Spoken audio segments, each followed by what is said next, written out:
Yun o. Brad Alex! Brad Alex! Tingin ka lang sa camera. Yun na nga, after out namin sa trabaho, nagkaayaan na. Yun, biglaan. Kasi di natutuloy pag pinagpaplanuhan. So, yun na nga, nag-ikot-ikot muna kami sa SM Caloocan.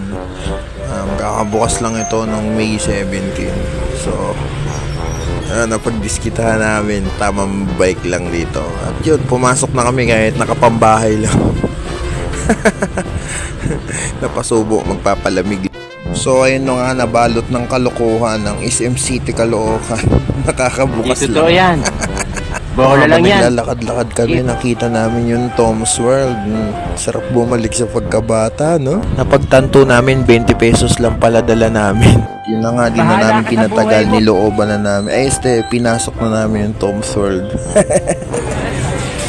So ayun na nga, naglaro na silang dalawa ng multiplayer. Yun, no? Wala yata pumasok. O ito na naman ako. Isa din.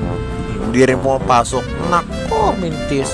Balak pa yata ni Brad Alex gawing bola ulo ko. Ikaw ah. It's corny. Hands-on talaga si Brad Alex kasi tinututok niya talaga sa pagmumukha ko. Tingnan mo, malaga. Malaga mang asar. Ito pala si Brad Nico. After 10 years, nakalaya din. Kung di nyo may tatanong, dati MVP po siya nung nasa loob. Buti na lang lagi niyang kasama si Brad James. Siyempre, joke lang naman yun. Ano ka ba? Ito naman po si Brad Alex. Laging may dalang bag. Parang si Diego, pinsan ni Dora. Siya tumatahimik lang sa Getly. Kasi wala na siyang panghulog. So ayun na nga po, tinatamad na nga po sila magbisikleta. Gusto na nga po nilang iuwi yung big bike. Kaso, wala pong gulong. Ito tamang banking lang sila. Hindi kasi nila to kayang gawin sa bike nila.